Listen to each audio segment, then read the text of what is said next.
cumprimentar os irmãos com a paz do Senhor, amém? Eu estou muito alegre por estar aqui com os irmãos.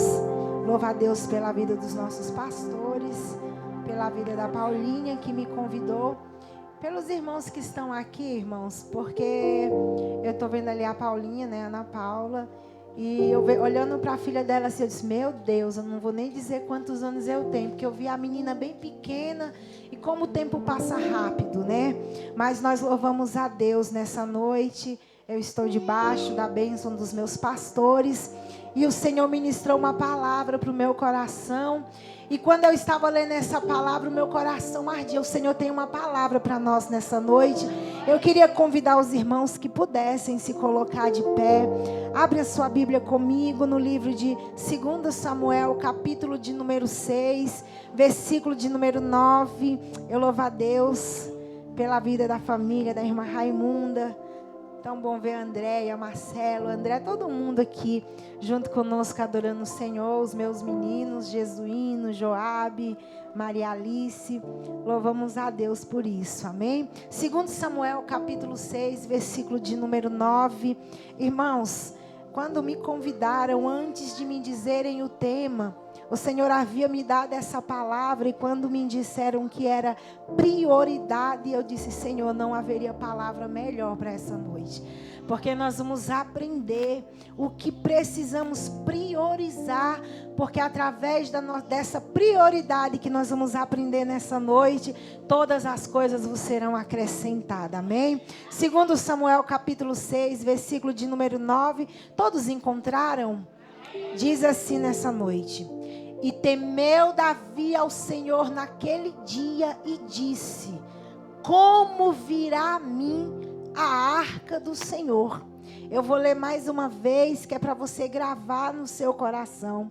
E temeu Davi ao Senhor naquele dia e disse, como virá a mim a arca do Senhor? Somente esse versículo. Senhor, nós te glorificamos nessa noite pela tua presença. O teu Espírito Santo tem liberdade em nosso meio. Continue falando conosco. Pai, se o Senhor quiser curar, o Senhor tem liberdade. Restaurar, estamos aqui debaixo da tua vontade. Continue conosco em nome de Jesus. Amém. Os irmãos podem sentar nesse mesmo espírito de adoração. Eu vim nessa noite adorar o nosso Deus, porque Ele merece toda a honra e toda a glória. Irmãos, o Senhor me deu essa palavra e eu gostaria, né? Eu sei que você já leu, mas no livro de 1 Samuel, capítulo de número 4, e o versículo de número 4, a Bíblia diz, irmãos, que os filisteus estavam em guerra contra Israel. E nessa época, Ofni e Finéias, eles estavam no campo de batalha, e quando eles observavam que eles estavam perdendo a batalha, que eles estavam perdendo a guerra, a Bíblia diz que eles então decidem voltar e pegar a arca, pegar a presença de Deus e levar até o campo de batalha.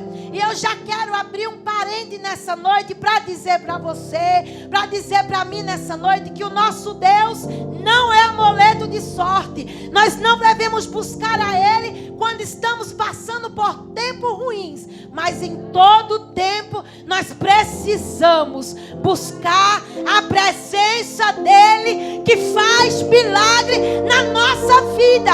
Ofni e Finéias foi para o campo de batalha, mas não levaram a presença, porque eles haviam perdido, irmãos. Mas a Bíblia diz, irmãos, que eles voltaram para pegar a arca.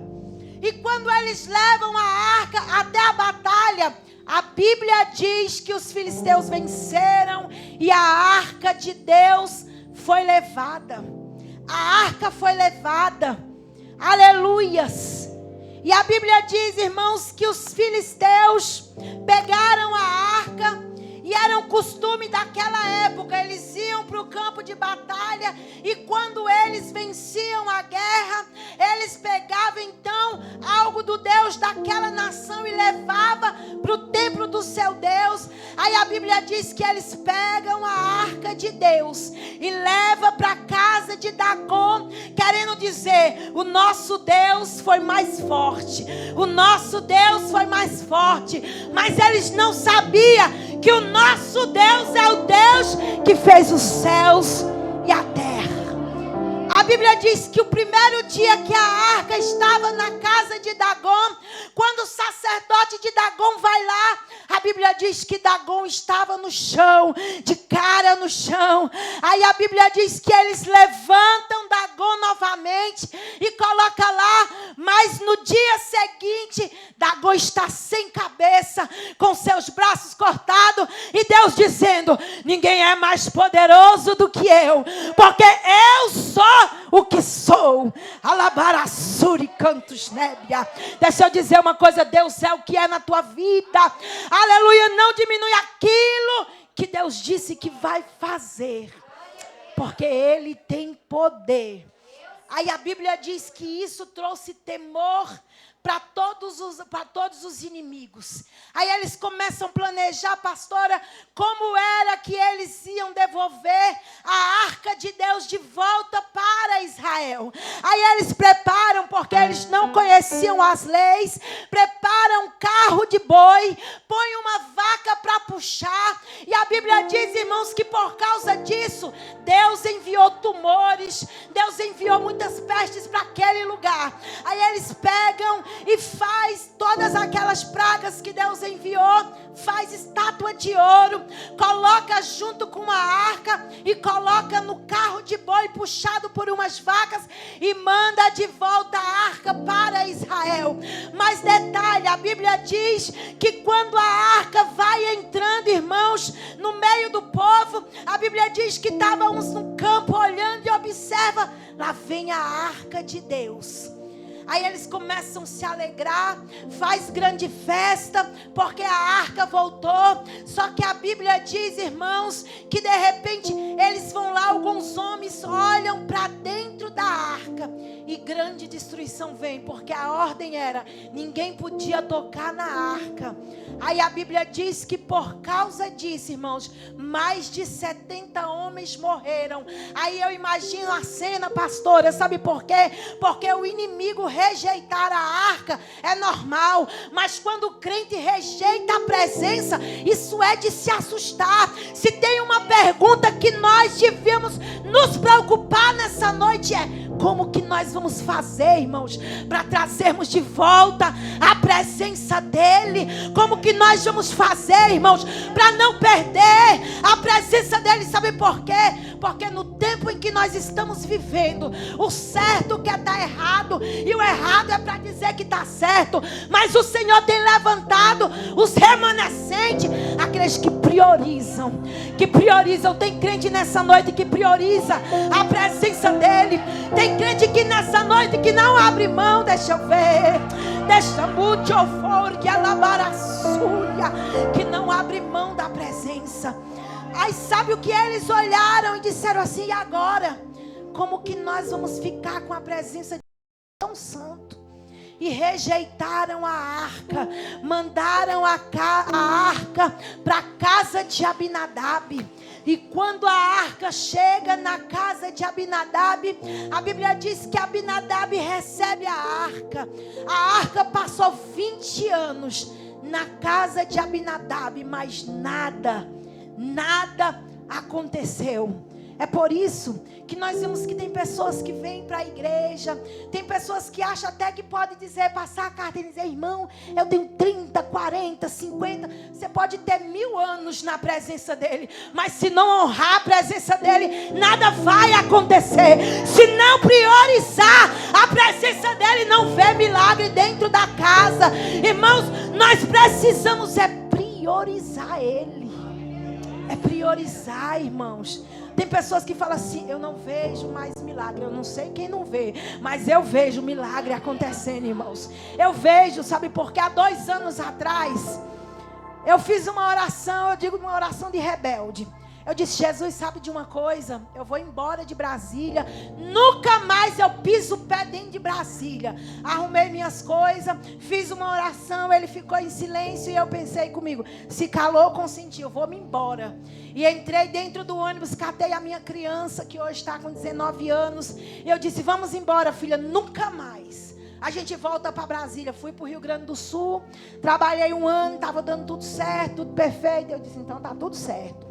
Cheguei lá, fui congregar e disse, vou congregar para ir para o céu. Não vou mais pregar, não vou mais cantar. E meus planos foram feitos. E eu fui para o sul. Com 2 anos que eu estava lá no sul, irmãos, trabalhando, o Senhor disse para mim, câncer. Eu disse, está repreendido. Porque quando nós estamos na rebeldia, nós achamos que Deus tem que falar assim, bonitinho, perfeito. Não, irmãos. Aí o Senhor falou para mim 3 vezes, câncer. Eu disse, está repreendido. Deve ser em outras coisas aí, mas não em mim. Eu não faço nada de errado, está repreendido. Estou trabalhando, de repente tive um sangramento.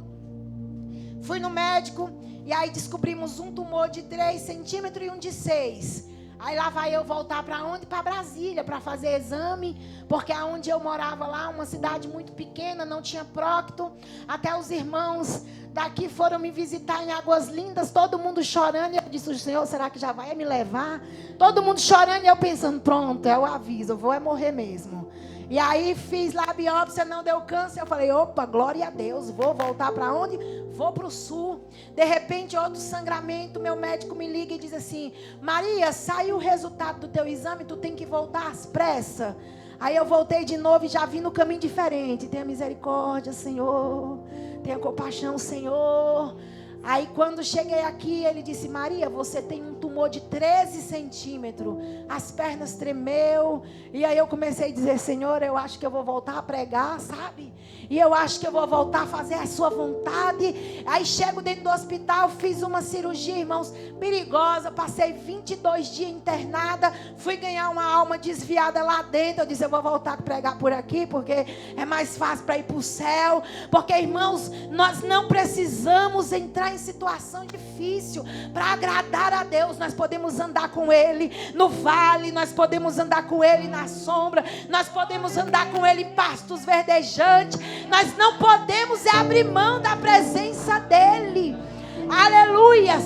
Aí nós ganhamos uma alma lá para Jesus. E aí o doutor chegou para mim e disse para mim, Maria, deu TEP nos seus 2 pulmões. Eu disse, eu não sei o que é isso, para mim está tudo certo, não sei o que é TEP. Aí ele disse, vai começar a tomar um medicamento. Comecei a tomar um medicamento, aí deu outra complicação, desmaiei. Ele disse, Maria, tem um outro problema, você vai ter que usar uma bolsa de ileostomia. Eu disse, meu Deus, e o que é isso? Aí colocaram essa bolsa, me mandaram embora, tomando a medicação. E aí eu comecei a pregar numa consagração de bolsinha, irmãos. E quando eu tô saindo para pregar, o Senhor falou para mim assim, TEP no pulmão. Eu disse, o que é? Aí fui pesquisar. Trombose, você pode morrer de parada respiratória. Eu quase morri naquela hora. Porque nós temos esse negócio, sabe? Quando a gente descobre alguma coisa, a gente já esquece. Aí eu disse, Senhor, eu vou morrer. Aí lembrei, já tinha passado 6 meses de tratamento. Eu disse, eu vou continuar andando e adorando a Jesus. Aí, irmãos, eu estou dentro da palavra. E aí eu peguei e fui fazer o exame para tirar a bolsinha. O meu médico disse assim, Maria, o seu intestino colou. Você vai ter que fazer mais uma cirurgia. Aí fiz mais uma cirurgia. Quando voltei para tirar a bolsinha, ele disse, Maria, a sua bolsinha agora vai ser definitiva. Não vai mais tirar essa bolsinha. Aí eu disse, é mesmo, doutor? Tá bom. Aí fui para casa e disse, Senhor, é para ficar com essa bolsinha? Eu estou aqui para fazer a sua vontade. Levei os documentos para fazer a cirurgia. No meio do caminho, irmãos, o Senhor fez um mover.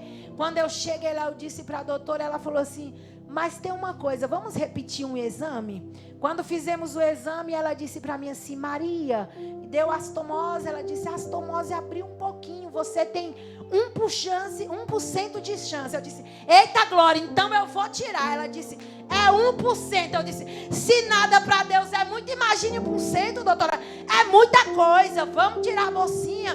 Aí fiz os exames, aí lá veio o médico. A equipe médica todinha falou: Maria, se eu fosse você, não tirava a bolsinha.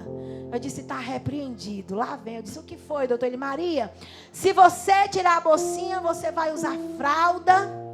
Se você tirar essa bolsinha, você vai vir aqui pedir para colocar de novo. Porque você não tem colo retal. Eu disse: mas se não tem é porque Jesus viu que não precisa de sair, doutor. Vamos fazer a cirurgia. Ele disse: é um teste. Eu disse: na próxima consulta eu vou lhe contar que foi um milagre. Passou-se, fiz a cirurgia, tirei a bolsinha, voltei lá, ele disse: e aí, quantas fraldas? Eu disse: que fralda o quê, doutor? O meu Deus é grande. Eu vim dizer para você que eu não sou teste, que eu sou um milagre. E para a glória de Deus, irmãos, eu já tirei a bolsinha, tem 9 meses que Jesus tem feito milagre. Então, se tem crente nessa noite que não está vendo os milagres, Deus vai abrir a tua visão. Você vai começar a ver milagre na sua casa, milagre na sua família. E o que eu tenho que fazer? Priorize a presença dEle. Priorize a presença dEle. Prioriza Ele. Porque Ele faz milagre. A arca passou 20 anos na casa de Abinadab. E a minha mente é fértil. Eu imagino Abinadab acordando, a arca está lá. Vai dormir, a arca está lá. Os filhos nascem, a arca está lá. E eu disse: meu Deus, mas será por quê? Porque Abinadab se acostumou. E quando o crente, irmão, se acostuma, aí está o perigo. Sabe por quê? Porque nós falamos, nós vamos para mais um culto, mais um ensaio, mais um louvor. Isso é o perigo, porque quando nós vamos para a casa de Deus, não é mais um culto, é o culto. É por isso que quando eu venho, eu não me importo se ninguém não adora, se ninguém não dá glória. Eu sei quem é o meu Senhor. E eu vim para adorar, eu dou glória sozinha, pulo sozinha e grito que Ele é grande. Ele é grande. Ele é barassuri cantos, né? Ele é grande. Aleluia. Abinadab acostumou. E o nosso povo às vezes acostuma, porque chega na casa de Deus, senta ali. Acredite você, eu já vi, irmão. Foi máfia de chiclete, balinha por baixo das cadeiras e mastigando. Eu digo: meu Deus. Agora eu duvido alguém entrar na presença do juiz da terra de qualquer jeito. Se não vai dizer sim, senhor, meritíssimo.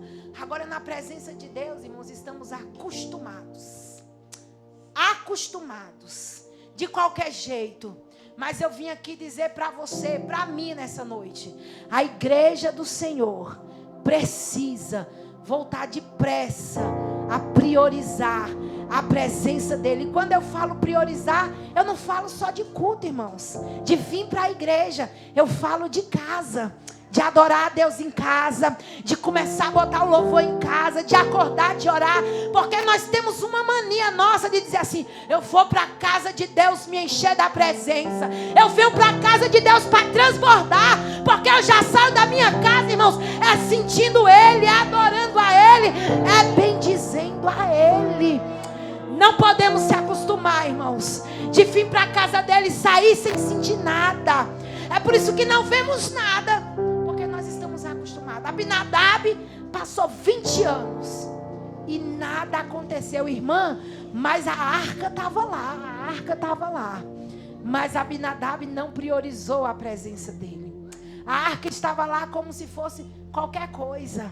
Abinadab não priorizou. Aí a Bíblia diz que Saul assume o trono. Saul tinha coroa, mas ele não se preocupou com a presença do Senhor. Porque Saul não queria perder o trono, mas perdeu a presença. Davi assumiu o trono. Ele disse: Senhor, que eu perca tudo, mas que eu não perca a tua presença. Porque Davi sabia, irmãos, que coroa sem presença é nada, mas presença sem coroa é tudo. Porque ele pode recomeçar.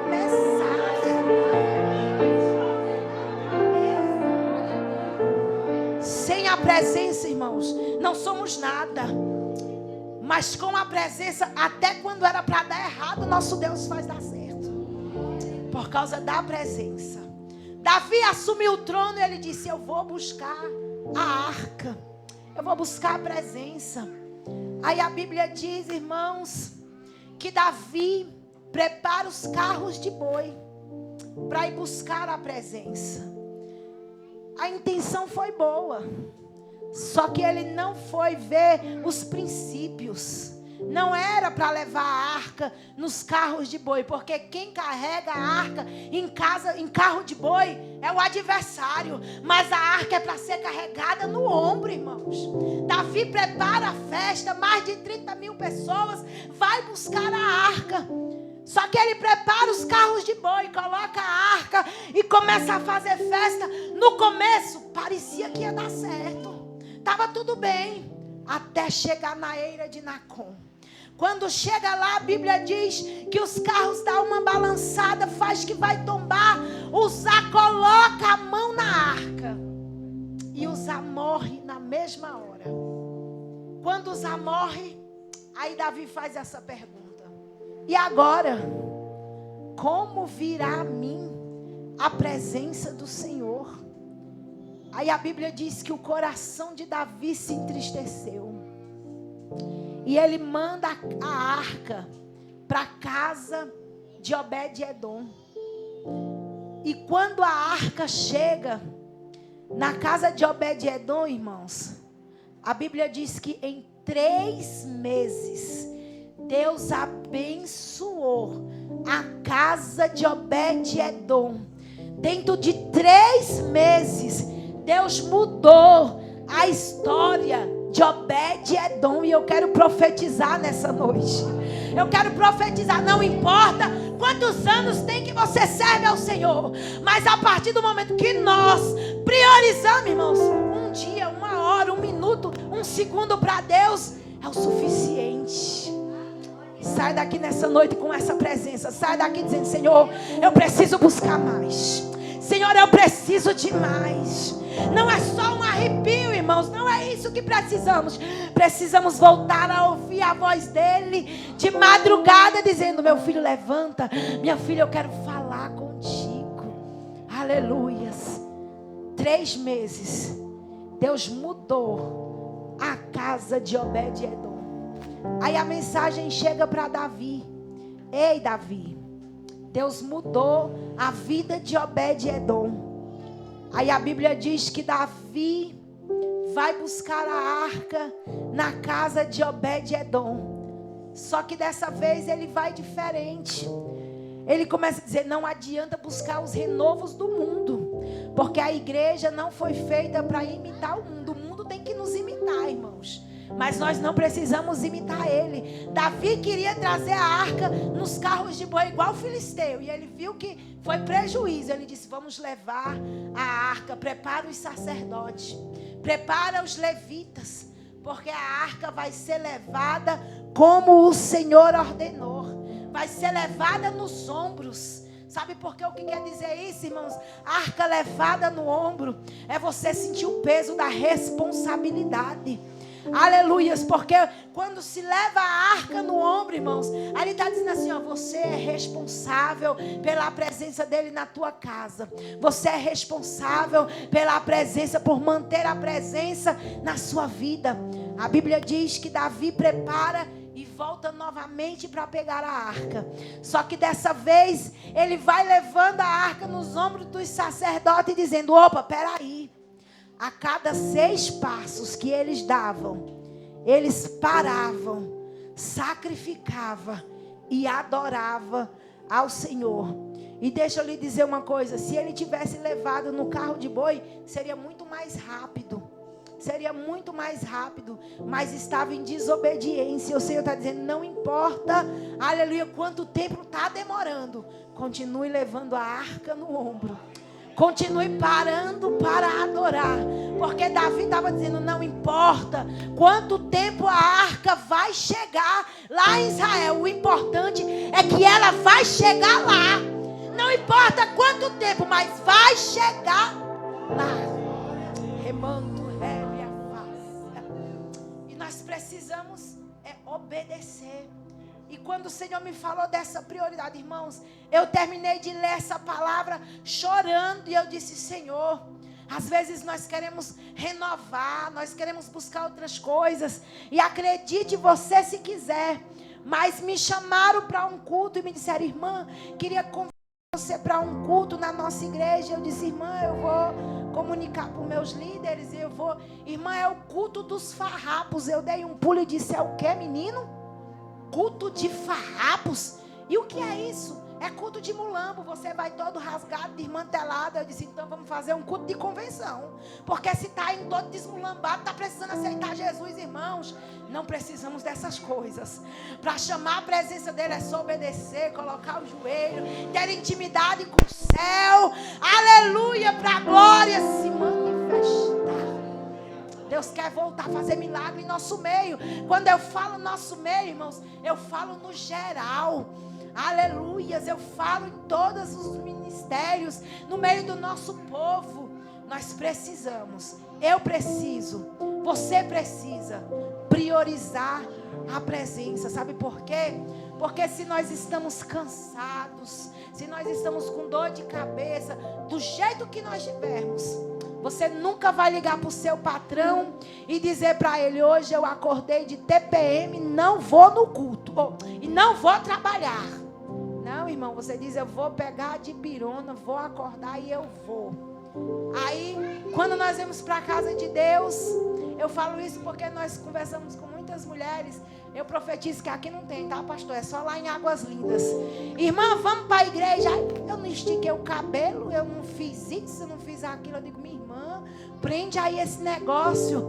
É melhor ir com o cabelo preso do que ficar sem ele. Quando eu fui lá na oncologia do HUB, o que tinha de mulher sem cabelo, e eu disse: nunca mais eu vou reclamar do que Jesus me deu. Às vezes não pode molhar, às vezes não pode levar um vento, mas está bem aqui, é meu, aleluia.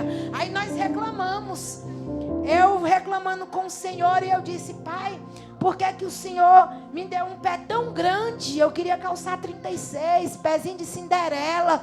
Porque quando a gente vê aí a moda, aquele sapatinho transparente, você imagina ele bonitinho, desse tamanho não fica tão bonito, né? Não fica rindo não, irmã, que o negócio é sério. Eu olhei para o pé da irmã e disse: como eu queria calçar 36. Um pezinho pequenininho, um sapatinho transparente, de cristal, coisa mais linda. E desci do ônibus falando. Quando eu desci do ônibus, passou um homem de cadeira de roda, e eu olhei para os pezinhos dele, ele não tinha nenhum dos dois. Eu disse: sabe de uma coisa? Pode não caber o de cristal, mas vai caber um de couro, cabe uma sapatilha. Obrigado pelo meu pé 39, Jesus. Obrigado, Senhor. E fui para a casa do Senhor satisfeita. Aleluia. Nós precisamos ter um coração agradecido, irmãos. Só quem fica internado lá, doido para vir para a casa do Senhor, sabe o que é o preço de perder um culto, sabe valorizar a saúde, sabe valorizar as mínimas coisas, irmãos. Quando eu saí do HUB, eu disse: oh meu Deus, tanta vontade de sentar no sofá, tanta vontade de sair daqui, e toda vez que o médico entrava era um problema. Falei: Senhor, se o problema for esse médico, troca ele. Porque a gente culpa todo mundo. Aí depois que eu disse: o problema sou eu, Jesus, eu vou voltar a pregar, cantar o que o Senhor quiser. E eu imaginava assim: ele vai tirar a bolsinha rapidinho. Quantos cultos eu não fui de bolsinha, colocando a mão, segurando, por causa da desobediência. O Senhor nos trouxe aqui nessa noite. Foi lido 2 vezes, se as irmãs observaram. Nós estamos em um culto para as mulheres, mas essa palavra é para toda a igreja. Foi lido por 2 vezes que a mulher sábia, ela edifica a sua casa. E como nós vamos ter sabedoria se a fonte da sabedoria é Ele? Nós vamos buscar a sabedoria de quem? Se não for a sabedoria dEle. Aleluias. Aonde é que nós vamos aprender a ser mulheres sábias, mulheres obedientes, se não for de joelho na presença dEle, irmãos? Aonde a nossa geração está acostumada a mandar indireta para o WhatsApp, nos stories, nesses lugares aí. Mas o Senhor nos convida nessa noite a nós sermos diretamente com o trono, diretamente com Ele, falar com Ele, irmãos. Aleluias. Ele está aqui nessa noite. Ele marcou esse encontro comigo e com você nessa noite para dizer: se você quer, aleluia, que eu mude, faça de mim a sua prioridade. Faça do Senhor a sua prioridade. Irmãos, ser mulher não é fácil, não é, sabe por quê? Às vezes nós já vamos dormir pensando no que vamos fazer no almoço. No dia seguinte, a gente acaba de jantar pensando: amanhã eu tenho que fazer a janta, tenho que fazer o almoço, levar o menino para a escola. E nós precisamos ter o quê? Ter saúde mental, irmãos, irmãs, para organizarmos o nosso dia. Nós precisamos. Lá em casa meu telefone desperta mais cedo. Eu fico brava, mas ele tem que despertar, porque eu tenho que tirar meus minutos com Jesus. Aleluia. Priorize, seja mulher sábia. Aleluia. Para nós finalizarmos, eu fui convidada, irmãos, pelo Senhor para visitar uma irmã no Setoró. E o Senhor disse para mim: filha, acorde 7 horas da manhã e vá na casa de fulano. Eu disse: meu Deus, 7 horas da manhã. Aí cheguei lá, bati na porta: irmã, o marido dela saiu, já tinha saído 6h30. Eu disse: irmã. Aí ela olhou e disse: irmã Elisvânia. E eu toda sem graça, por obediência: mãe, eu vim aqui para ver a irmã, não sabia nem o que dizer. Entrei na casa da irmã.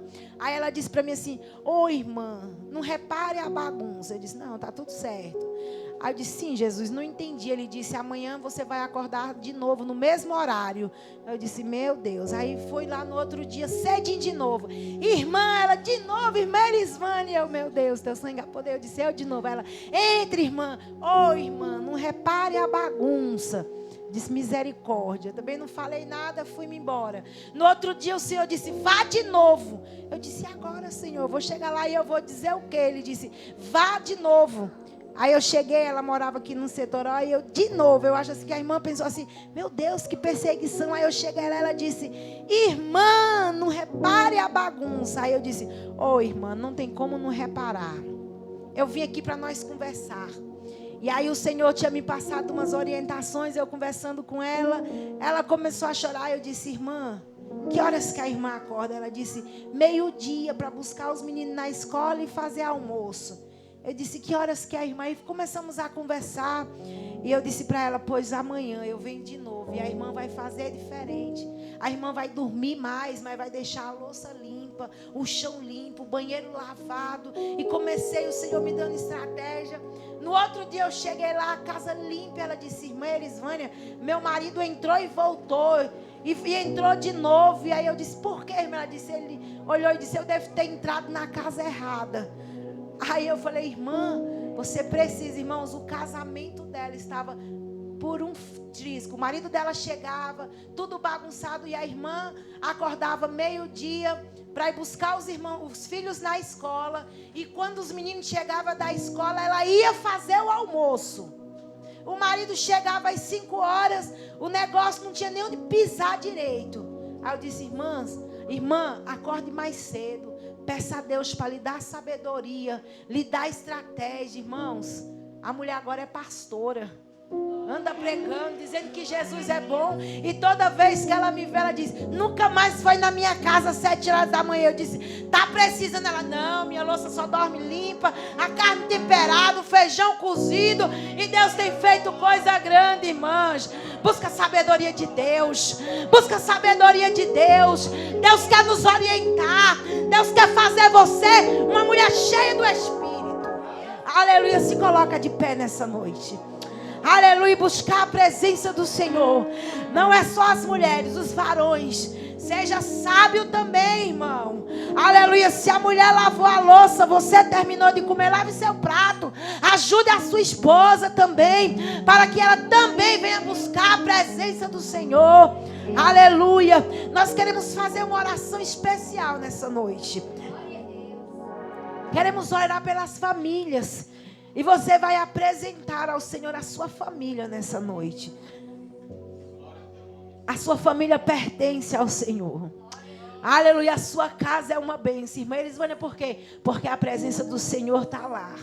Não acostume, não faça como se a presença dele fosse qualquer coisa. Tenha sabedoria, acorde de manhã, diga para ele o tanto que você o ama, o tanto que você precisa dele. Ore, a primeira coisa que nós devemos fazer, irmãos, é orar. é buscar a presença do Senhor. Aí depois que nós oramos, o Senhor nos dá um renovo, rapidinho nós fazemos as outras coisas e a nossa casa é abençoada. Saia daqui nessa noite dizendo: Senhor, eu quero a tua arca, a tua presença. A arca representa a presença dele dentro da minha casa. Talvez você diga: irmã Elisvânia, minha casa é uma tribulação. Era. A partir de hoje a arca vai com você, a presença vai com você. Aleluia. O próximo que vai contar o testemunho de milagre é você. Quem pega essa palavra nessa noite? É você que vai contar o testemunho de milagre. Senhor nosso Deus e nosso Pai, nós glorificamos o teu nome nessa noite, Senhor. Nós te adoramos porque o Senhor nos escolheu para este dia, para ouvir esta palavra. Que o Senhor venha despertar a minha vida, a vida das minhas irmãs, a vida da tua igreja, Senhor. Que possamos priorizar a tua presença, Senhor. Que venha ser uma noite de renovo espiritual, Senhor. Aumente a fé das minhas irmãs, dê sabedoria nesta noite, Pai, para que o teu nome seja glorificado. Eu quero profetizar dentro de cada lar, Senhor, a tua bênção, Senhor. Assim como o Senhor mudou a história de Obed-Edom, Senhor, por causa da tua presença.